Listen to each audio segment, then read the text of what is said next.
Well, good afternoon, everyone. It's January 15th here in 2022, and I'm sitting in my home here in Council Bluffs, Iowa. And my name is Terry Oswald. Some of you may have been following my posts as I've written abstracts on any number of books related to the Battle of the Little Bighorn or the times or the perspectives. You also may have followed me on the Little Bighorn discussion group. But I just wanted to give an update on the posting of the videos of me delivering this talk, the very same one I gave on December 2nd to the Omaha Westerners Corral.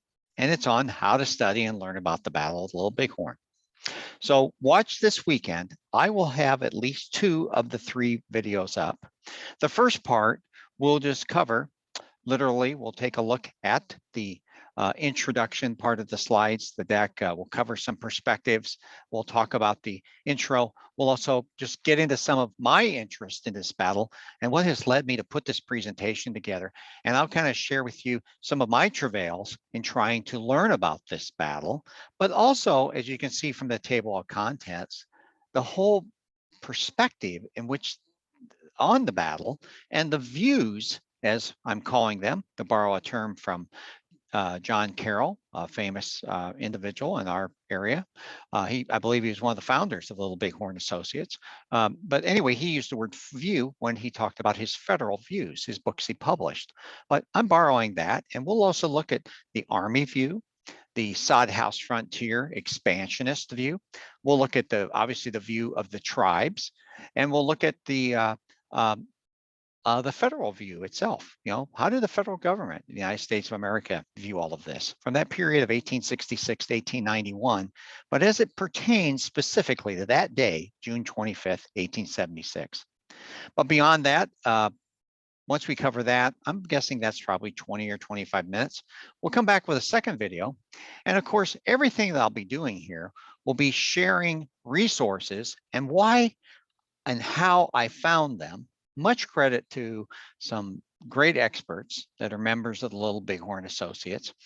Some are members of the Custer Battlefield Memorial History Association. Some are just historians in general. But we'll cover the battle. It seems irrational or seems unfair if somebody were to put together this deck and the presenter didn't cover the battle itself. And so we'll cover the battle, and of course, we're using some terrific maps put together by Richard Newman that are just amazing. I've been fortunate to secure some aerial photography from Greg Michno. Thanks to Greg. Obviously, those of us on the LBHA Facebook group have seen the photographs of Patricia Glennon and with the commentary added by Fred Wagner. We'll also rely much on the timeline out of Strategy Defeat and also Fred's Reno in the Valley books. I've borrowed some of the thoughts of Steve Adelson from his C-SPAN talk he gave years ago. It can be found on YouTube. And then we'll certainly be relying on materials from Jane Willert and Greg Michno. Then after that, of course, as we roll through the maps, talk about perspectives of what was going on at the Red Cloud Agency. We'll talk about the overall campaign. We'll take a peek at General Terry's orders to Major Reno. But again, as I do this, I'll be sharing where these came from and how to learn more, how to learn about the debates over all these things. We'll roll through again the wonderful maps. We'll take a look. Actually, that other one was the map, the orders to our Major Reno on his famous scout with 6 companies of the 7th Cavalry. Then we'll swing around to General Terry.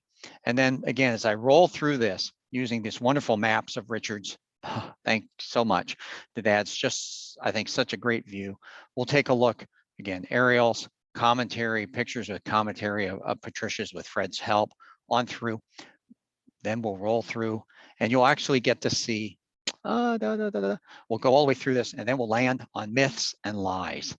But again, everything I'll be doing will be sharing back at the start from my travails of learning about this, all of my travels as well as I've gone to battle sites. And I'm sure many of you that watch this video will have gone to many of the same places I've had. You will have read many of the same books, but for those of you that haven't, maybe you'll gain an understanding of how these things fit together and what is a best path, a better path, a path to consider anyway, as opposed to just grabbing a book off of a off of a bookshelf or grabbing one out of Amazon.com or hearing about one book or another and reading just that one book and thinking you have it. Because trust me, I've gone down that road myself, and you won't learn about this battle that way.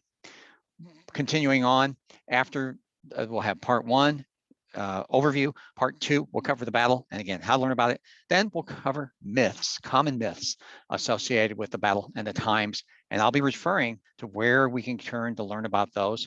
But then to me, once we get past that, we'll hit the challenges of studying the battle.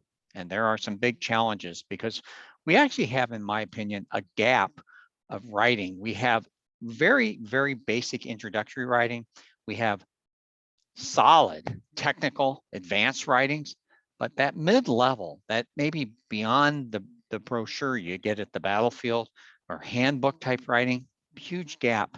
We'll cover some of that, and I'll give, again, advice on where to go based on my experience. Your experiences may have been different. Lastly, and I think this is really the most important, I could argue that I might have started with this in the presentation. The third part, we will focus on these views. And we'll take a look again at the federal view. What were the thoughts out of Washington, D.C.? What were the thoughts out of the Bureau of Indian Affairs? What were the thoughts out of Congress? What were the thoughts, everything from budgeting, the capabilities, to the angst, or maybe there wasn't any angst. We'll cover that. We'll swing around again with the expansionist view. We'll jump down to what were Army officers and Army Indian agents and others experiencing and writing as they were moving through this time frame. Lastly, and this is what I love this part, is what were the Sioux and Cheyenne and other tribes' views, and really what were their capabilities? Because those capabilities I've learned through my studies are grossly understated and oftentimes discounted. Obviously, we have the history record to show they should not have been discounted. We'll swing around, think about chiefs, some of the things going on there. But again, as I go through all of this, I'll talk about where you can turn to learn more or how I've worked to frame all this up. We'll talk about our famous Lieutenant Colonel George Armstrong Custer. We'll talk about Red Cloud. I feel, based on all of my reading, why Red Cloud and that the battles of the 1860s, the fights over the 1860s and what came together between the Sioux and the Cheyenne, Arapaho, and the westward expansion, why that's a very, very important foundation. And we'll bring all this together so you can see where the battle fits, how significant it is, possibly how insignificant.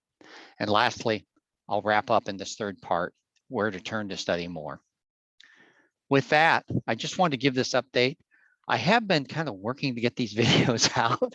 I will tell you, it's a bit of a trick, I think, to be able to do this and have your slideshow and to pick the right vehicle, whether it's Zoom or Ring or WebEx or whatever. But I think I've got the mechanics now figured out.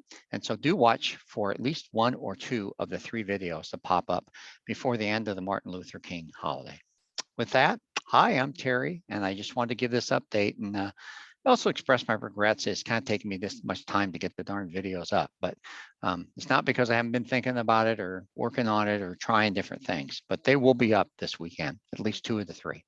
Thank you. And by the way, I'll also post this deck and my talking notes, and those notes, and they're not an article. They're not quality for publication. They're kind of what a speaker might use to jog his or her memory as they roll along.